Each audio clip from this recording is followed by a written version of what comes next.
without any further delay, I'd like to introduce Swami Mitrananda ji. Swamiji is a senior member of Chinmaya Mission, and he's a direct disciple of none other than Guruji himself. And so we're very honored to have Swamiji here with us. Swamiji has his list of accomplishments are too long for me to recite all of them. I went through the email I just received.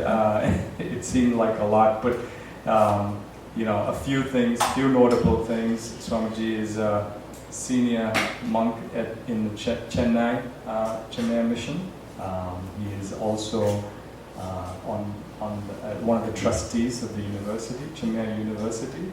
Swamiji is also heavily involved in all things and has been historically heavily involved in a lot of things to do with the Gangotri camp, so the Czech movement. He's a national advisor to the Czech program in India, as well as a significant contributor to the Czech magazine as well. So Swamiji, your list of accomplishments are long, so I'm going to pause with that, but we're very, very honored to have you here. Thank you, Swamiji.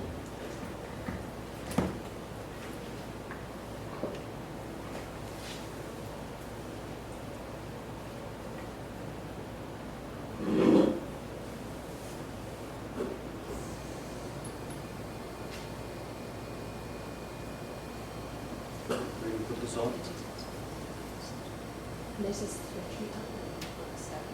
yeah. So this one was to reject.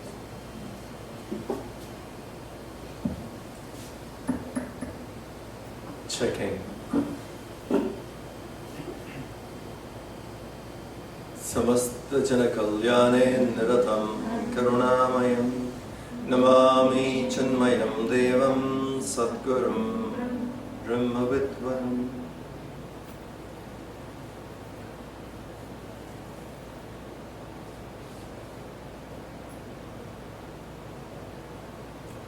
I was sitting with Chinmaya Yuva Kendra members.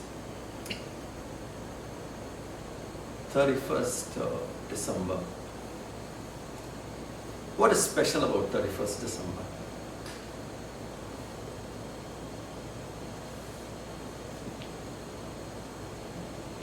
End of the year. End of the year. Mm-hmm. We become hopeful and you have new resolutions for New Year. Okay. For us, it's little more than all what you said. That was the day Gurudev gave his first lecture in Pune. He started Upanishad, and that was on 31st December 1951. So Chinmaya movement actually, 1 week before that, he did speak on a topic, let Hindus be Hindus, but that was not a yajna. The yajna was, the first yajna he started was on 31st December 1951. So the entire movement was from there. So we were celebrating that. 31st December, so when I was with the Yuva Kendra members as we were talking, a project came to my mind. Please come. And that was, we should have a book shorter than the short stories. And we should make a book, a Vedantic book. It should be shorter than the short story. I mean, you call a short story, this should be shorter than that. And it is subject for interpretation. It can have few layers of interpretation. But the direction would be Vedantic eventually.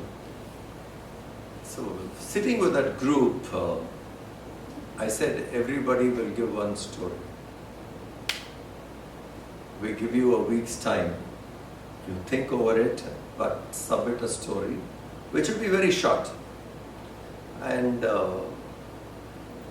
threw it up to the team, and slowly everyone came back. And we gathered around 140 stories. Reduced it to 108. And a book was made. I'll send the book sometime. I mean, I didn't bring it here, but we released a book. And the book would be like a telephone, the size of a phone. But that's how the topic came, shorter than short stories.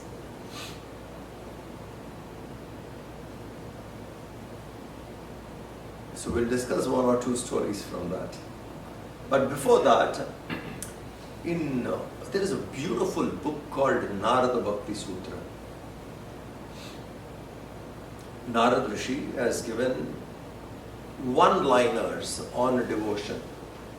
Around 80 plus one-liners are there, aphorisms on devotion. What is devotion? So there is a portion where he says how to cultivate devotion. What are the different instructions or guidance given by great masters to cultivate devotion? So he talks about Vyasa. Narad says, according to Vyasa, doing puja generates devotion. Puja dishu iti parasharya. Parasharya, that is Vyasa, son of Parashara, he says doing puja creates devotion. And then he says about another Rishi by name Garga. Garga Rishi. According to Garga Rishi, how do we develop devotion? He says, Kathadishu iti Garga. Katha, story. Listening to the stories, devotion comes to our heart. And I really speaking, if we check now throughout the spiritual literature, everybody adopted this method. That you tell a story to bring in that devotion, to inspire people. So, Kathadishu iti Garga. So, Garga Rishi says that stories will bring in devotion. What do you try in Shishu Vihar? What do you try in Bal Vihar? Stories. Stories. So we thought, like these Zen masters have these books. Just 2 lines and 1 line, and there'll be a huge content to think, but it'll just be 1 line. Like a Zen koan, where the master says, a student goes to him and says, I want to know the truth. How do I get enlightened? The Zen master says, go listen to one hand clapping. Listen to one hand clapping. You will get enlightened. Now, there is no need to study 18 chapters of Bhagavad Gita. You understand the Upanishads, you don't have to go through. He just says, listen to one hand clapping. You will get enlightened. What does that mean? One hand clapping,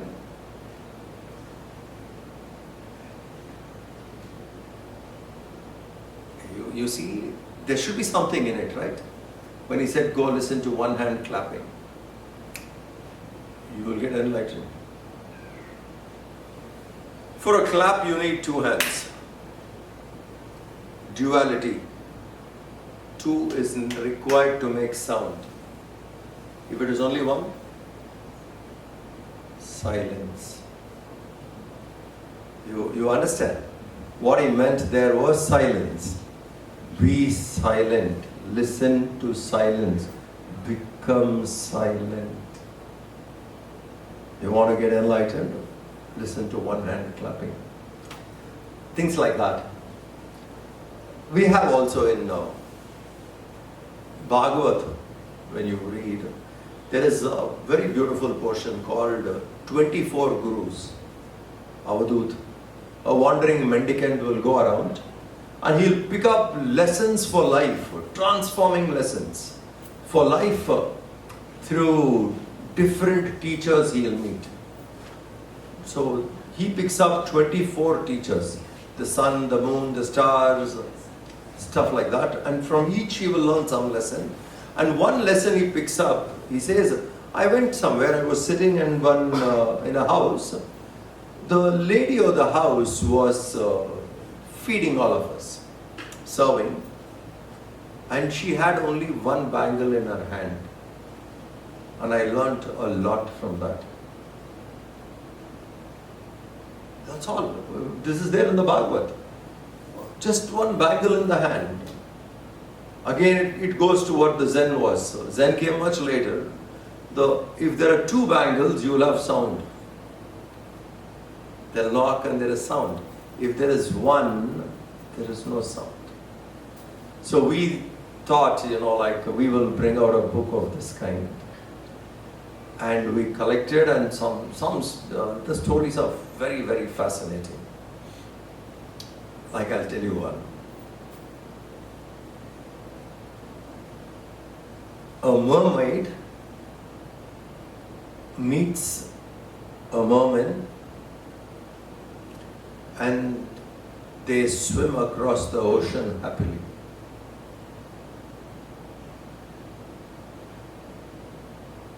The end, story over.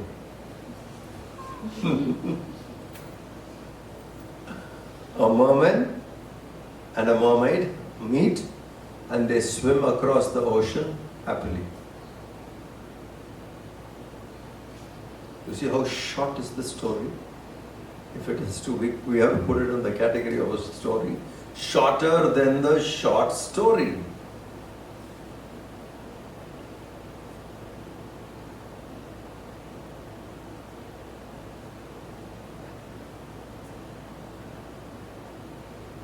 There's a lot to think. When you learn the art of unfolding it, there's a lot to think.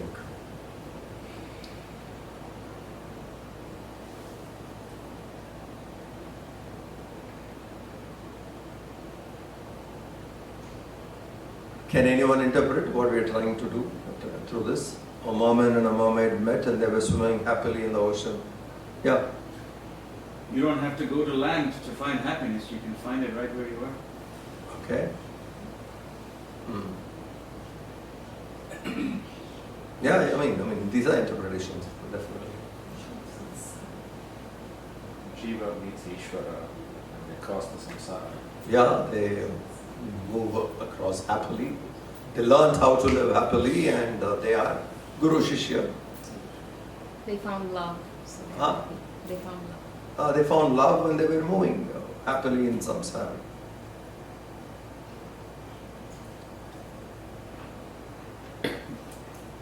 Before I explain what, because I wrote this story. So before we go into it, I'll read a prelude. Not a prelude. How to read this book. At the back of the book, we made this. I'll just read it. How do I read this book? Okay. Once upon a time, a yatri. Yatri? Who's a yatri? Huh? A traveler. All of us are.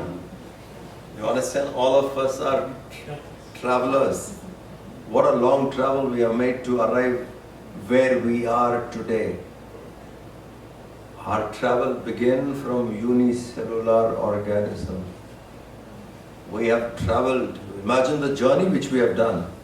So once upon a time, a yatri faced a dilemma. He flipped a coin to make a decision. When you're not sure, sometimes people do, isn't it? You flip a coin and then you see head or tails. Head means I'll do this. Or sometimes people write a chit, a small piece of paper, and you leave it in front of the Lord. Then what comes you follow. So he was in a dilemma. He flipped a coin to make a decision. Right before the coin landed on the ground, his heart hoped with all its might. The coin, it has to land. Before it landed, his heart hoped, I wish I get this. You're not sure, but at that time when it flipped, before landing, your heart felt, I wish. So, before the coin landed on the ground, his heart hoped with all its might, I wish. He did not care if it was heads or tails. He did not look at the coin after that. What his heart told before the coin could land, he went by it. So he did not care if it was heads or tails, and went by the call of his heart instead. And it turned out his heart was right. So when you read any one of these stories, these 108 stories, you will be stuck with a particular insight. Hold on to it. It can trigger off a profound transformation within. This insight you will go on to see will be completely relevant to your current time, place and situation in life.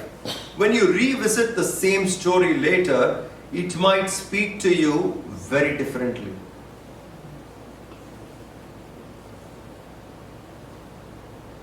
Allow your mind to probe and stir its very interpretation. Let your intuition bring to the surface what is buried deep within. Okay. So this is how you read these books. Now when you come across, whether it is Zen stories or whether it is Vedantic tales, at one stage we get a powerful message. And then when you go into it, maybe at another time something else comes up. So when I checked, this mermaid and merman story, many said the same. Said, two people in love learned how to live well and they went around living happily. Ishvara and Jiva coming together and crossed the ocean. Is mermaid real? Is merman real?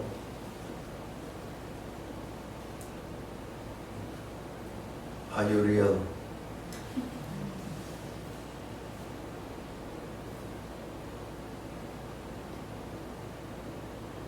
You as a body, are you real? Or you are beyond the body? Which is real? Now you understand? To which we see, there is one meaning where you understand at the early stage, like two people, etc., all that is fine. But when you start looking at it a little more, mermaid is unreal. Merman is unreal. Two unreal people are swimming across.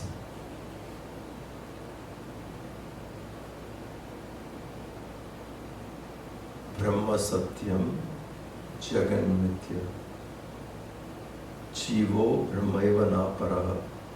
You are that real, and this what we think we are is not true. This is an equipment, and this isn't true from the highest standpoint. So now you see the story, and that's what is happening around. At some point when we introspect deeply, we understand. So a story can lead us to different layers. Okay. So this was one.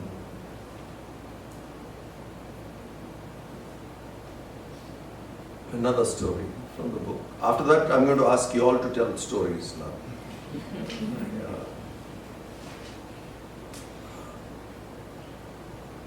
Three friends, childhood friends, three of them. After a very, very long time, they meet. And one person says, what are you doing? And he says, I create gardens.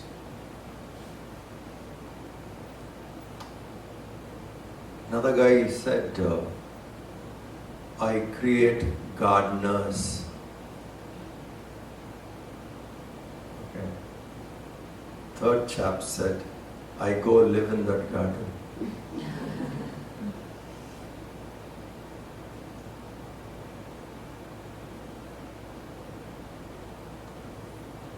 Now you see how many layers are there to interpret this. Somebody creates garden, someone else creates gardeners to take care of the garden. And this guy said, no, I don't do all that.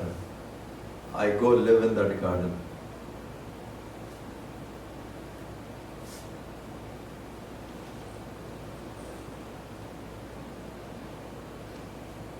So this is another way of learning.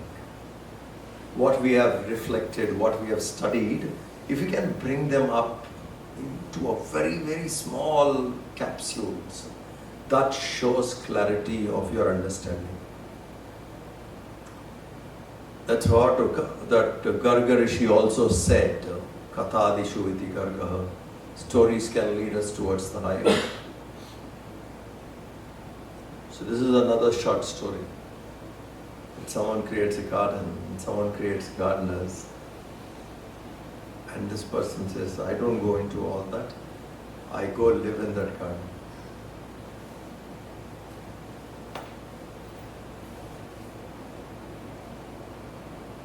So are you ready to try and create a story?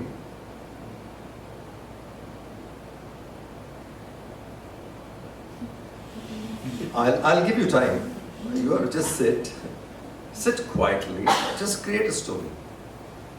10 minutes, 15 minutes you take if you want, but one story should come.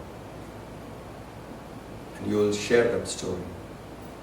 And we will see what we interpret, and then you can tell us what you meant by it.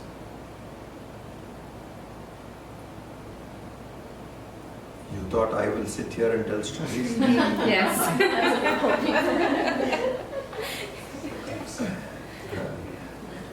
This is another nice story.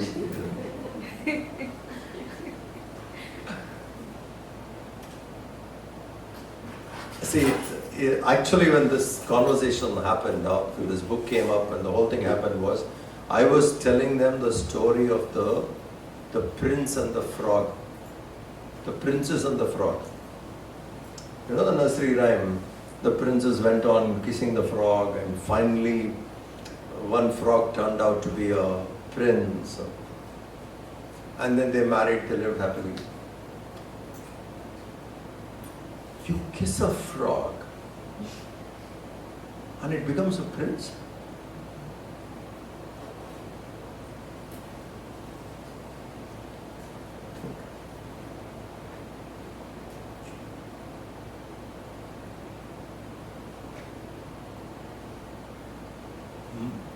Most of us are frogs. Then comes a master. Makes a contact. We transform. Tattvamasi. You are not a frog, you are the prince. We are living, isn't it? Most of us are living thinking I am this, and then comes a teacher. What we live as a frog, and when the master comes to us, we realize we are not the body, mind and intellect, we are beyond.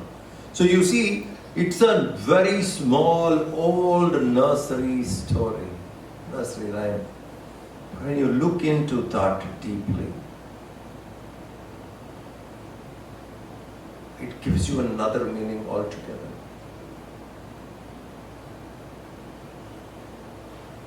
Okay, this will be my last story and then I'm giving you 10 minutes time. Each one will create one. Okay. You heard this, Humpty Dumpty sat on a wall.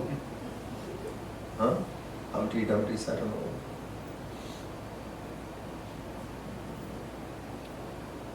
That he sat on a wall, Humpty Dumpty had a great fall. And the king's men and all, they couldn't put Humpty Dumpty back again.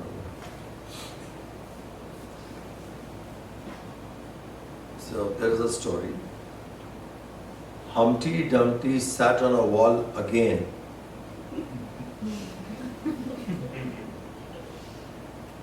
Humpty Dumpty never had a fall.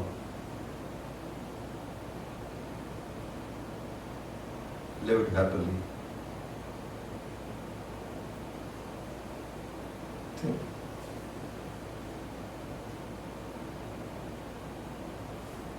Sat again. First time he sat, he fell. You come back again. You learn from what you did, and this time you don't fall. And then lived. My story time is over. We are 7. Time is 7 now. 15 minutes. You will create a short story. Is the camera on? Yeah. Oh yes, so we'll record your story too. These are being live streamed. You can sit here, you can go for a walk, you can sit, do anything. In 15 minutes. Yes. So everyone will stand here because we have fixed it up now. The lotus Yep. blossomed beautifully and stood out in the muddy lake. The lotus blossomed beautifully and stood out in a muddy lake. Beautiful story. Very nice story. You understood the story?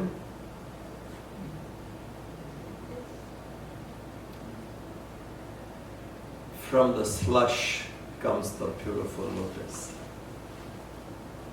And the slush can't make it dirty. The real self in us can never be muddied, sullied by anything. Anything which we have is superficial. The core of us is always pure. That's what I thought of the story, and it's really beautiful, Swan. Okay, Thank you. here we go. We started off. Now in alphabetical order. Anybody starting with A? Yeah, come here.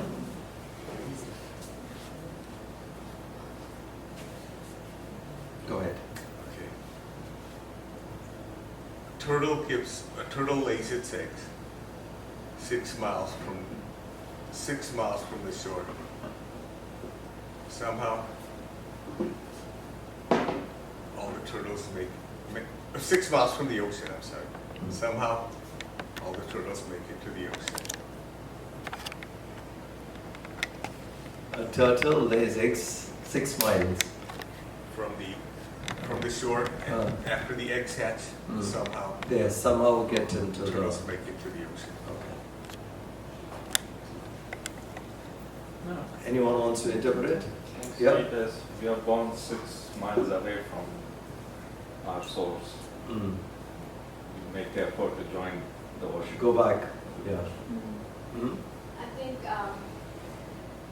all some eggs are babies are not supposed to make it back. They're supposed to die on the way somehow. Mm. But I see it as not everyone's supposed to attain moksha, but somehow miraculously everyone. Okay. Fairy tale. Everybody made it to moksha. What a beautiful story. Yeah, really. What a beautiful interpretation. Yeah. Huh. Thank you. Nice story, sir. So what is your interpretation? What is your interpretation? I don't know, I saw that in National Geographic, and it's true, they make it to the ocean. How do they make it there, though, when they're 6 miles away? There's a mystery behind that. Oh, because it's so long. Yes. Yeah, I mean, the 6 mile distance is a beautiful interpretation. Yeah. Imagine, against all odds and various things. It's not going to be easy, but then you keep moving and you get there. Fine. Anyone else in A? Letter A. First name, second name. You're going by first name only, right? Okay. B. My last name is B. Come on.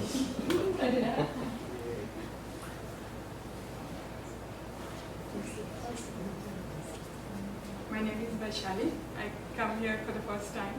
I'm very happy to be here. So my story goes like this. I've been in 3 cities this year, 3 different geographic places. One is Alaska, that is pure, pristine and peaceful. The second one is Bangalore, where I met my cousin. What I remember is he was lazy, drowsy, not doing much, all such kind of things. And the third one is Chicago, where I am. Life is really fast. You need to be driving fast, eat lots of spicy food, and go to work.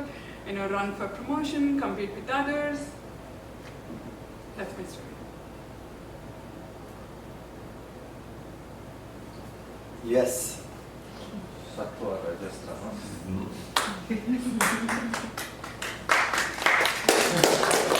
Very nice. Next. I said Swamiji knows your name, so you cannot sit back. He knows me.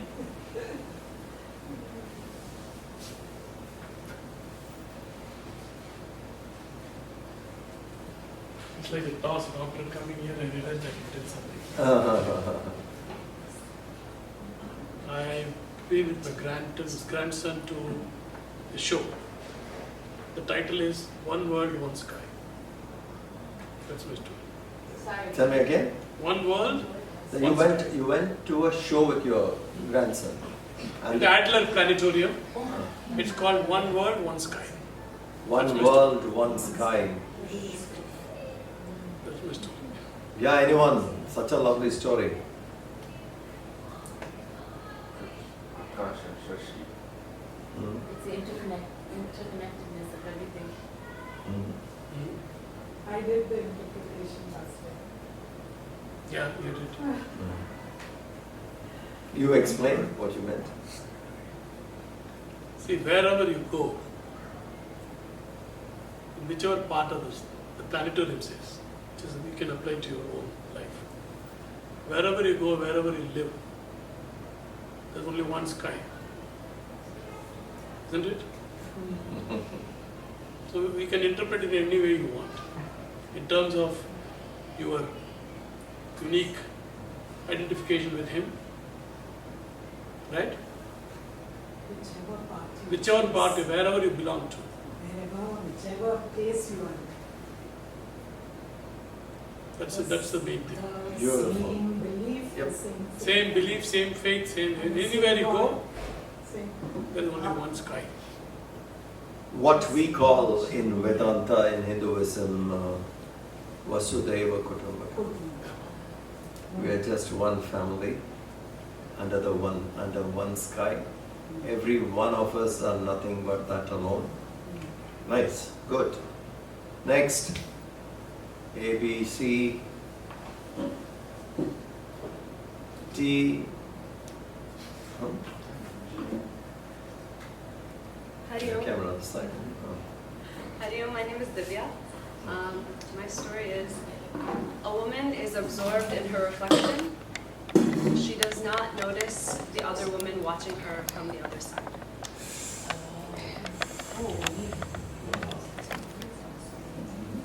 A woman was absorbed in watching her reflection, and she did not notice another woman watching her.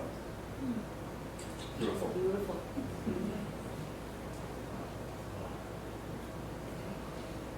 Anyone wants to interpret, then we'll go to original interpretation. I love this story, seriously, beautiful. I think we are caught in the external appearance. Self-absorbed. Hmm? We're so self-absorbed Mm. Yeah. that We ignore the inner witness. Mm. and you ignore everything around you and inside you. Mm. We don't worry about other people. Mm. You're self sufficient, happy. Mm. Yeah, I mean that's another way of looking at it too. Yeah. See, you see the potential of this particular story. There are threefold interpretations. Yeah. Yeah. So the witnesser is now watching the witnessing. Mm. Two separate crystal beings. What's yours? Yeah, it was kind of like that. I was thinking of a one-way like mirror. So you see, so one side sees just themselves, and the other side can see everything inside. And I've always been fascinated with those one-way mirrors, because it's like you're seeing your projection of your own thoughts and your own self, and you're not seeing like the bigger picture. Mm. You're not seeing that, oh, this is Maya. You're not seeing the bigger Ishvara. Mm. Beautiful. There's Upanishad. There's an Upanishad called Mundaka Upanishad, where this analogy is given: two birds. One is tied to a tree, and another is free to fly. Almost similar to what you're saying. One is an observer, untouched. Another goes through layers of action, movement, and there is something in you which is still beautiful. Next, A, B, C, D, E, F, G, H.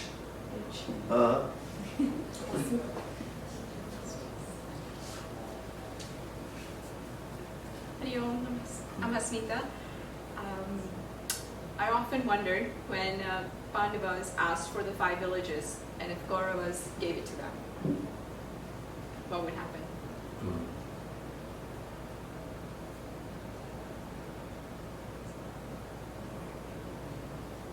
Lots to think about it. If the Pandavas asked for 5 villages, that's what they asked. And if Kauravas had given, No Bhagavad Gita. Greed causes violence. Or humility?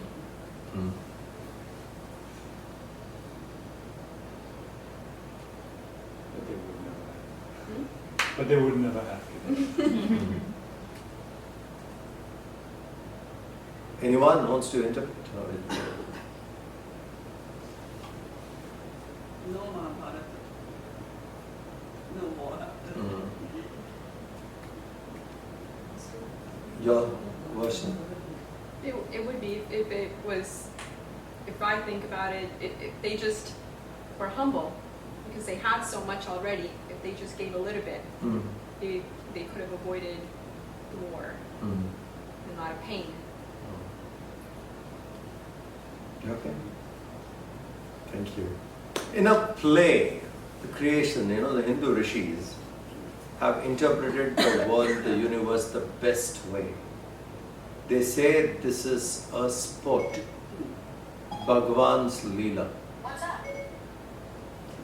It's a Bhagwan's Leela. It's a sport.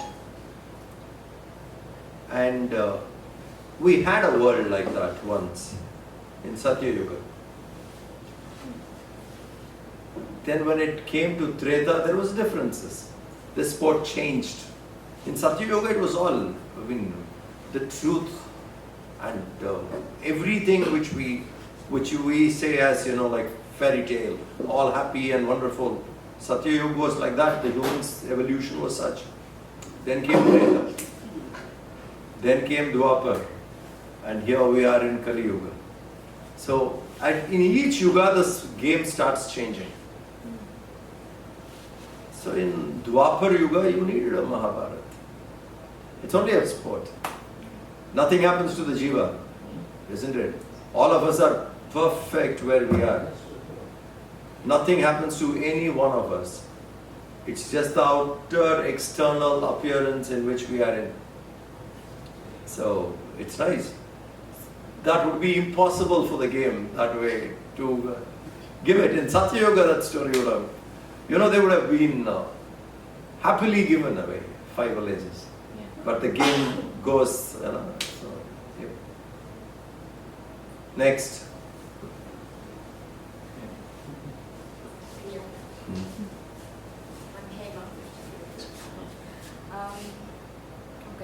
So someone got an onion for the first time in their life, and they knew they have to experience this thing they just saw. So they peeled one layer, another layer. So they kept opening layer after layer, and tears are coming, eyes are hurting, and then they realized in the end there is nothing. Beautiful. Wow. Such a beautiful story. Shorter than short stories. Every story is inspiring. Anyone wants to interpret? Yes. Running behind worldly pleasures, one after the other, one beyond the other, and then realizing it's not moksha. Yeah, lovely. What is your... My interpretation is, there's the body layer, the mind layer, the intellect, and everything. There's Atman. And we learn all these techniques, we read everything, we keep trying to peel it. Mm. But whereas to experience it, you really have to cook it as one Mm. and enjoy it. But I don't eat onions, but Mm. that's the way it's supposed to be. As Mm. one. Very nice, beautiful. Because I told you, when you flip the coin, before it touches what it means to you is your take on the story. Yeah, nice. Next. G-H-I-J. Jagdish. My name is Jagdish. Story I have is under the scorching sun,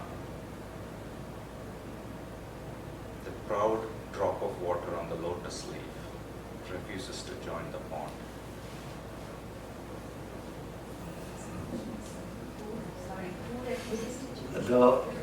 Yeah, go ahead, tell them. Under the proud, these words, right? The scorching sun. Yeah, under the scorching sun, the proud drop of water on a lotus leaf refuses to join the pond.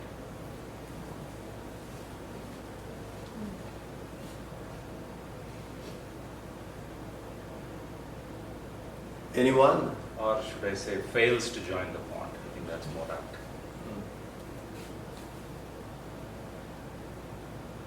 Refuses. Ego, the pay of the ego is what you are hinting at? Yes. I think you're separate, the drop of water is separate from the pond because it's too proud of itself. Ahankara. Scorching sun is the samsara. So it's suffering in samsara. So Despite the suffering, it still stands. it still stands here. Attached.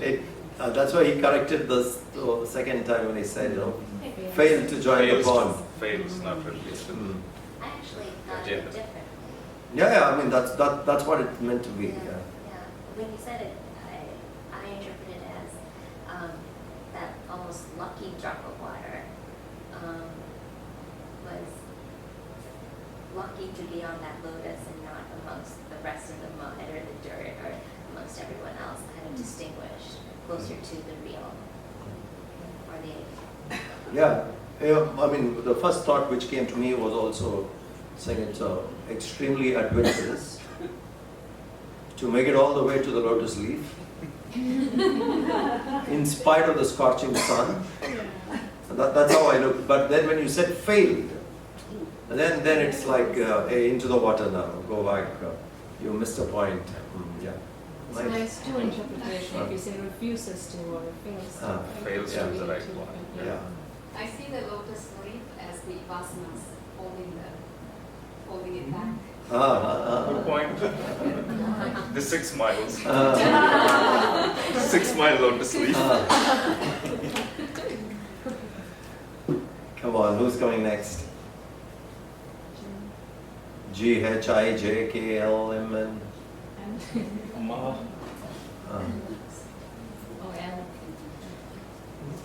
Hi, my name is Mahalakshmi. There's a traveler passing by and he's waiting for his bus. He sees a potter at his spot. Just doing his mundane regular stuff.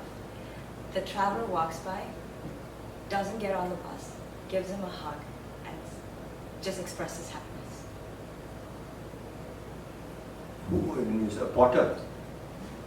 He hugs the potter.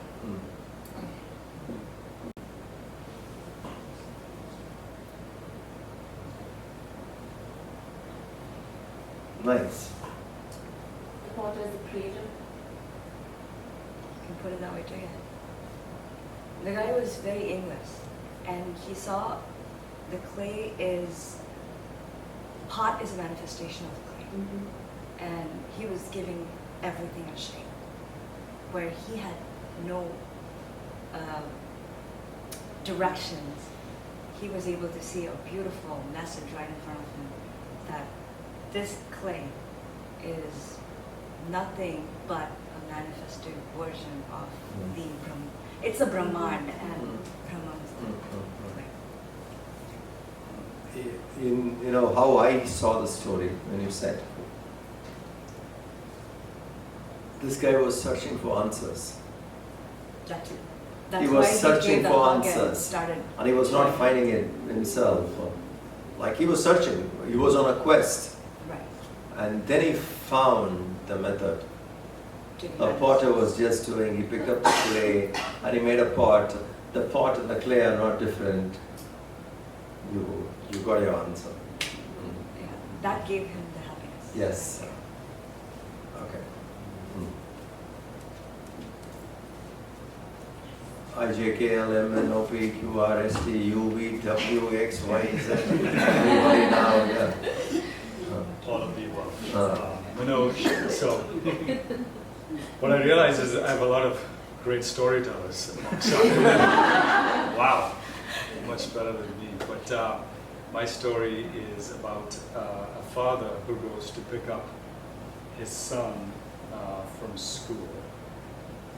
And as he walks into the playground, he sees what looks like his child fall from a tree. And he gets very upset, he runs, and it's not his son.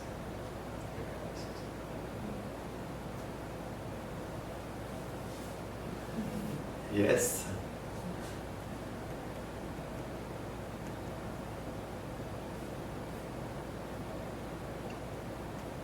You go there and then you realize it's not yours. That's what you meant, right?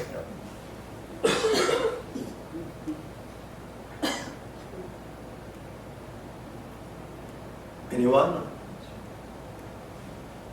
Complete identification of what's mine.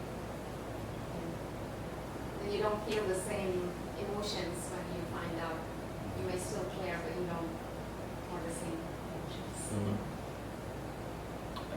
That's exactly where I was going. The whole problem with I and mine, and how much problems that causes. And then I think, like how I would end the story. After that, he was never sad. Yeah, I thought about saying he wasn't upset when he realized. But after right. that. After that, when he went there and he saw. He wasn't. And when he saw it was not his son, after that he never ever became sad. Dropped owning. Yeah, that's what. After that, he never ever became sad. He dropped the ownership.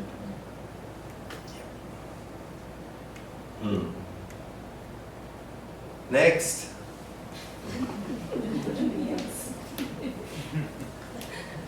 I had to write it down. Yeah. Long story. No Google. So a woman who was really fond of sweets gave it up for a month. She was fasting. She gave up sweets. At the end of the month, she went to the store and bought herself a big, nice dark chocolate cake. And she sat down to eat it. She didn't eat it. She walked away. She was very happy. She walked away from sweets.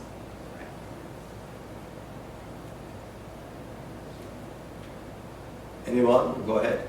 So once you taste the sweetness of the draw, towards sweets. I always think we need so many things. When you live without it, you come to realization that you never needed it in the first place. And is that a true story? We have a chocolate cake in the car. Which is Working towards it. It's a wishful story. Well, my interpretation was not to do what your mind really wants you to do is real freedom. Working towards that.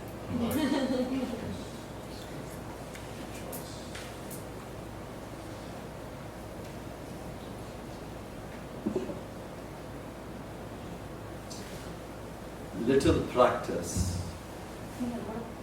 can give absolute clarity. And then you may not require it at all. Yeah. Next, yes, please.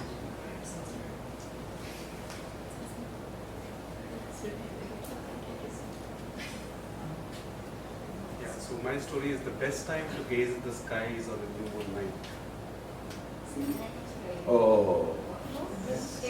The best time to gaze at the sky and look for stars is on a new moon night.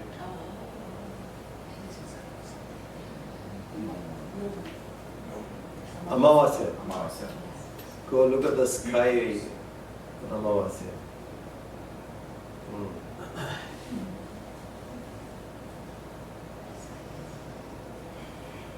Anyone? Worldly delights blinds you to the real delights. Where moon is like the worldly delight. The light of the moon hides the real star.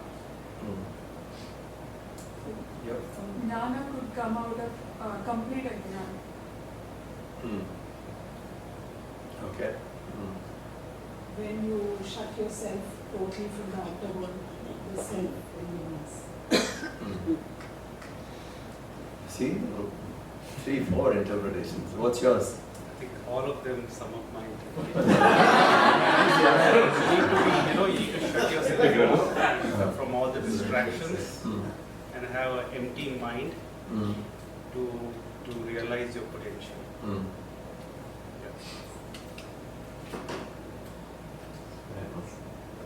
Very nice.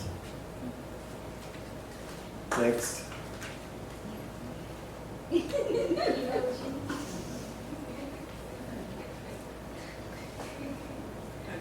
Yes, please. Come.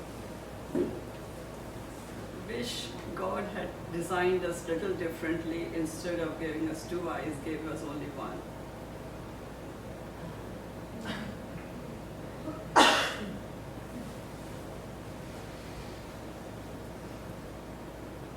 Only 1 eye.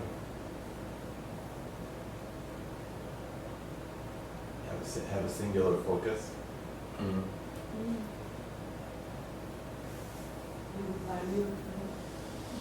would not get distracted. What's your interpretation? Yes, there'll be no duality, discrimination, focus is all at one. 1 eye. Eye of wisdom. You don't need eyes to see actually. Shiva, with eyes closed we can see if there is one. Nice. Yeah.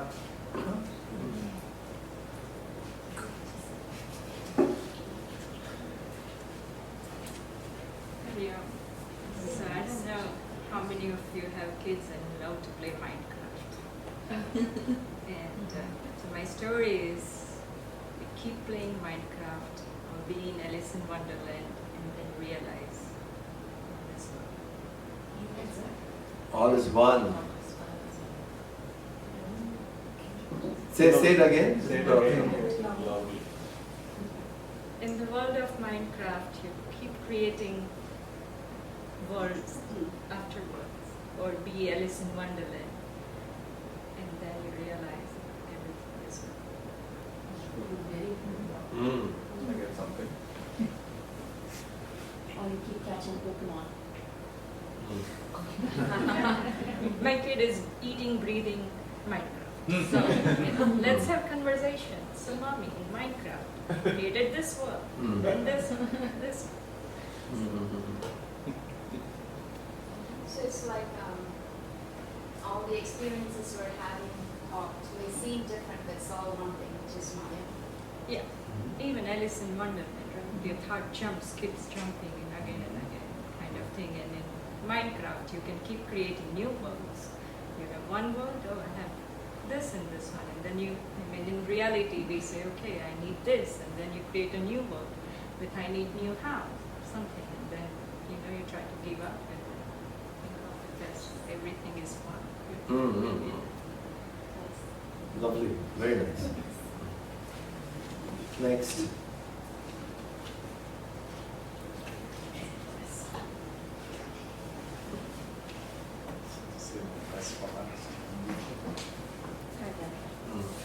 My name is Pavitra. So going along with the kids' theme and nursery rhymes, what I came up with is 3 kids went to a candy store. One picked a sweet candy, one picked a sour. There's sattva in the world outside. The rajas in me chooses the rajas outside. Tamas in me goes after the tamas. When I heard, I just felt that. No, that's basically it. Yeah. My interpretation was you choose based on your predilection or desire, Correct. and you reap the consequences. Correct. Correct.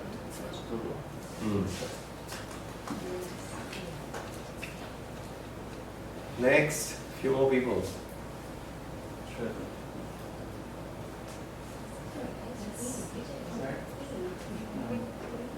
There's a lot of us. Is there anybody else? Shweta,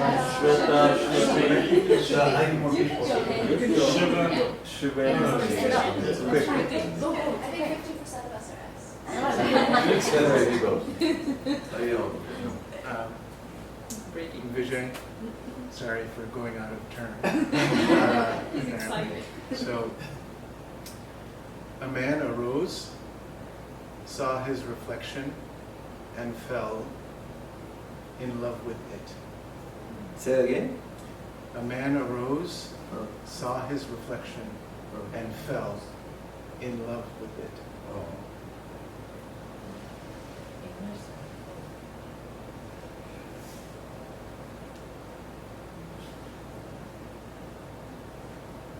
So you're in love with your own body. Which is an illusion because it's a reflection, which doesn't really exist physically.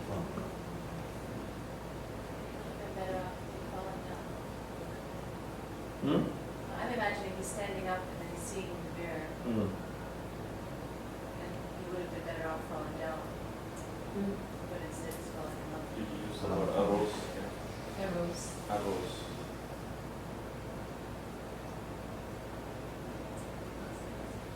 Yeah, what's your take? So, what we think of as the world is just a reflection of Satchidananda, pure consciousness. And we fall in love with that reflection. And we fall in love with that reflection.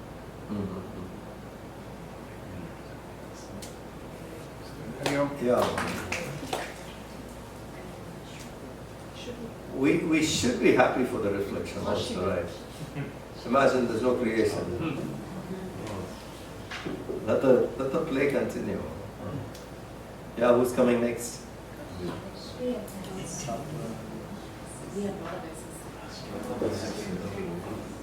Hari Om, I'm Sapan. What goes up does not always come down.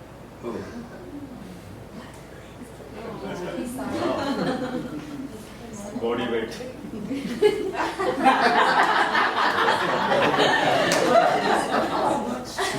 Oh, you may not be reincarnated. Age. Ego. Yeah. No, I meant going up, I see it as going up is becoming sublime. Like the example of Padma, Kamal, Lotus. Once you attain that stage, you don't have to come down. When the Jivatma, like actually, when the Jivatma attains the Paramatma, does The dreamer wakes up, you don't go back to the same dream.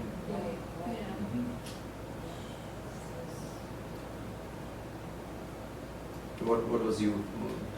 Similar themes, but I thought about how in the world there's so many attachments that keep bringing us down, keep holding us back from attaining our true self, and it catches the vast majority, and we keep getting trapped in the cycle of birth and death. But every once in a while, someone breaks through, and they don't come back down.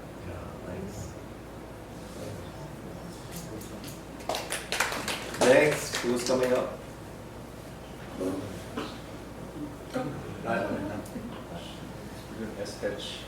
How many go? How many There's only three essays. To go the third alphabet now. So, the evergreen tree stays evergreen in the scorching desert or the frozen tundra. The people in the scorching desert say, wow, I'm so glad I have this tree to give me shade. The people in the frozen tundra say, wow, I'm so glad I have this tree to hold on to and give me warmth. The evergreen tree doesn't move in either of those instances. It's like equanimity where whatever happens, stay the same.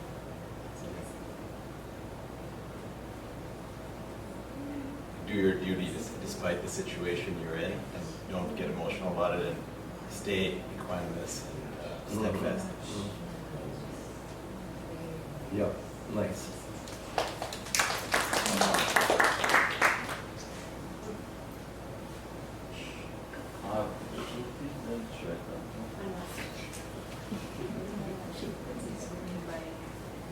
We come to the alphabet.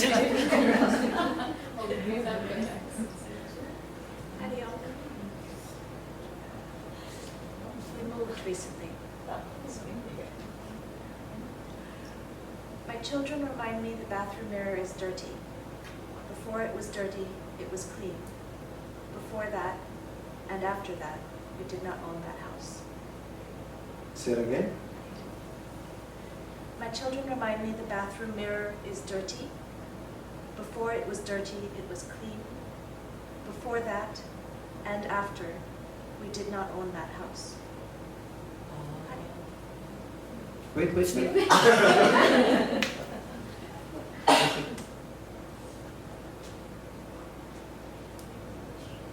matters. The house is a temporary visit. So that temporary time that you're in that house is having a dirty mirror. It's the mind. We're talking about the mind.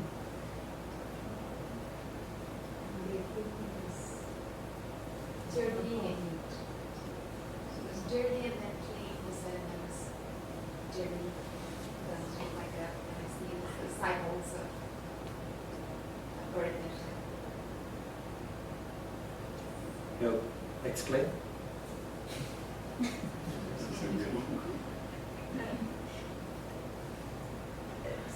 Thinking about the ego attachment is the reflection in that mirror of the pure consciousness. And so it's trying to clear the mirror, but also the mirror itself is... Mirror? The mirror itself is not Oh. nothing. Also, the toothpaste spots of the mirror just bother me. Okay, thank you.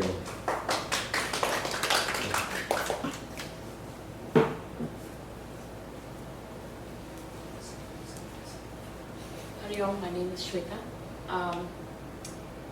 She was very upset that she lost something inside her beautiful home. She looked everywhere and she couldn't find it. After a lot of persuasion, she went outside the house to look for it.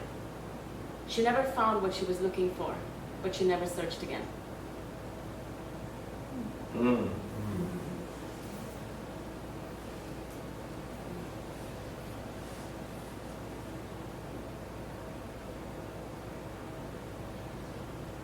due diligence and then letting go.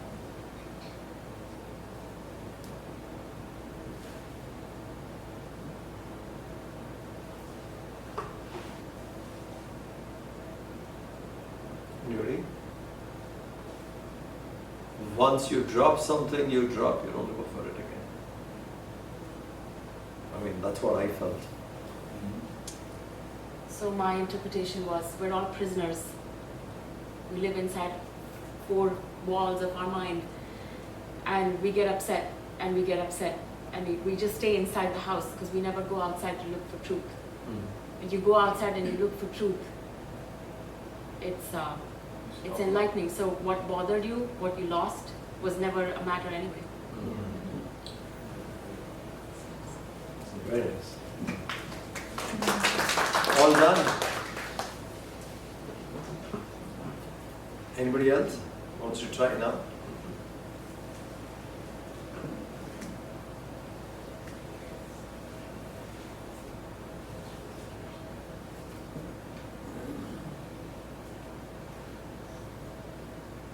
One of the stories from the book. There was a swing. Went on swinging, swinging, swinging, swinging, swinging. The end.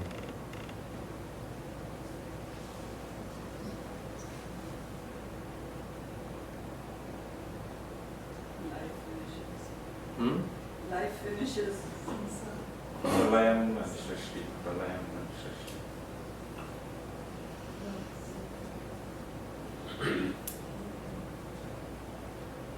The swing has to swing.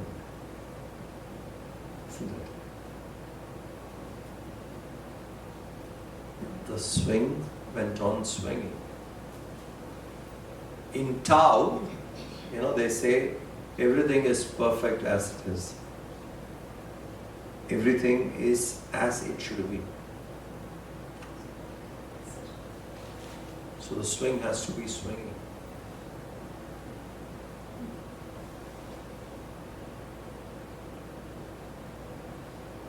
Good. I like the session. It's nice to, trigger thinking. And then you start looking. And after that, what happens? It slowly gets into a habit. And then every small thing can become a tool to keep pushing you forward. Once we get there, now the world becomes our teacher. There can be a child, it can be a senior person, it can be anybody, it can be an ant, it can be a bird. Once we get into this, we learn from the universe. All around us, the world keeps teaching. After all, they're manifestation of God. We do not know to pick the messages. In one of there's a very beautiful book, small book, 8 paragraphs. Gurudev has written. It's called My Shopping List. Okay. A poem of 8 paragraphs. In one he says, in one of that, teach me to learn the lessons you have hidden so well in every leaf and rock. O Lord, make me wise and teach me the lessons you have hidden in every rock and leaf. There is always, when we get to that, you see that around you there is always something we can learn. And when we get to that state of our mind, we are not alone in this universe, we are one with the universe. And what we need, it keeps reaching.